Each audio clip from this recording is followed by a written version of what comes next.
A close shave. So Duck came to Edward's station.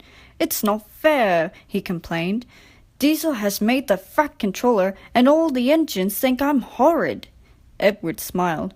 "I know you aren't," he said, "and so does the Fat Controller. You wait and see." Duck felt happier with Edward.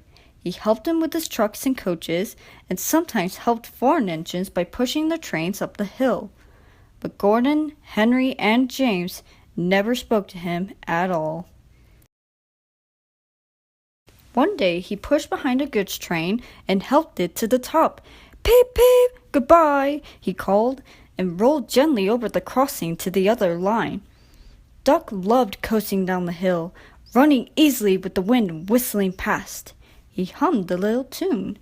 Boom, boom, boom, boom, boom, boom, boom, boom, boom, boom, boom, boom, boom, boom, boom. Peep, peep, peep. That sounds like a guard's whistle, he thought. But we haven't a guard. His driver heard it too and looked back. "Hurry, Duck, hurry," he called urgently. "There's been a breakaway. Some trucks are chasing us." There were 20 heavily loaded trucks. "Hurrah, hurrah, hurrah," they laughed. "We've broken away, we've broken away." And before the signalman could change the points, they followed Duck onto the down line. "Chase him, bump him, throw him off the rails," they yelled, and hurtled after Duck, bumping and swinging with ever-increasing speed. The guards saved Duck. Though the trucks had knocked him off his van, he got up and ran behind, blowing his whistle to attract the driver's attention.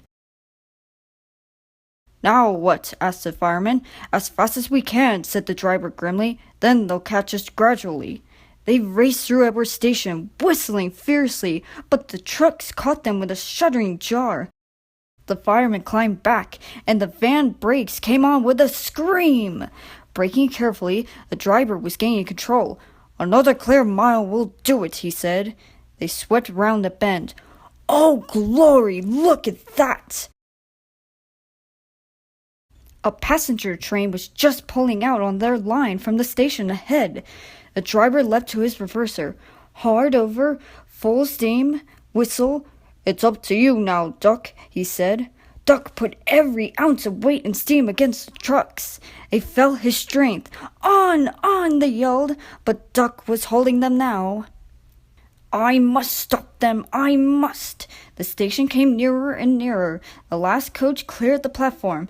"It's too late," Duck groaned and shut his eyes.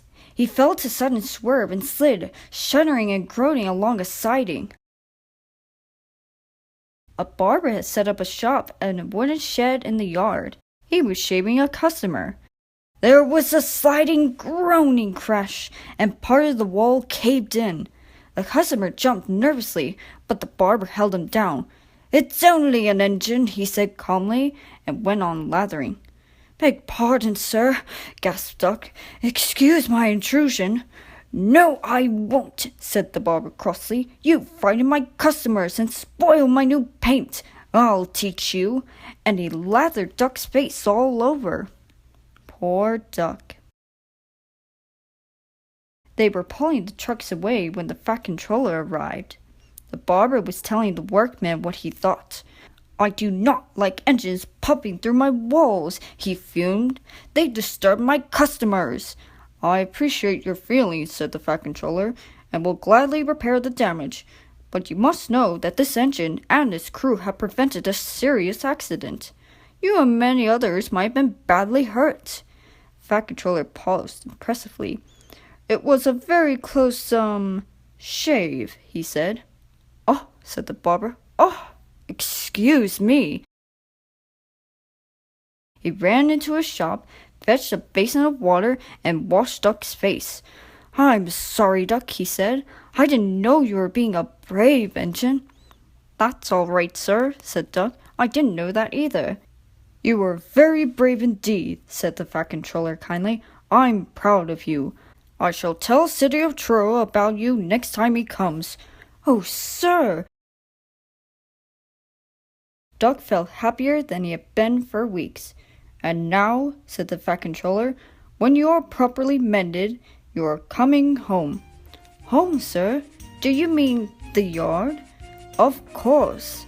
But sir, they don't like me. They like Diesel. Not now, the Fat Controller smiled. I never believed Diesel. After you went, he told lies about Henry, so I sent him packing. The engines are sorry and want you back. So, when a few days later he came home shining with new paint, there was a really rousing welcome for Duck, the Great Western Engine.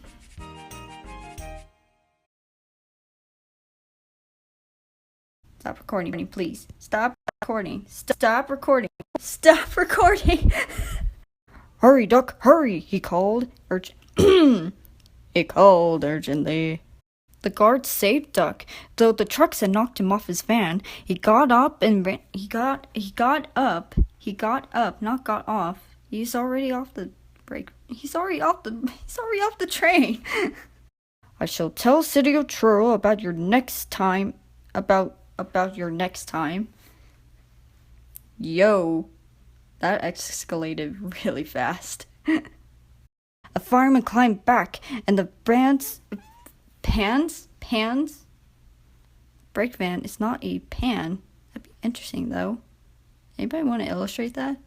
A passenger train, plane,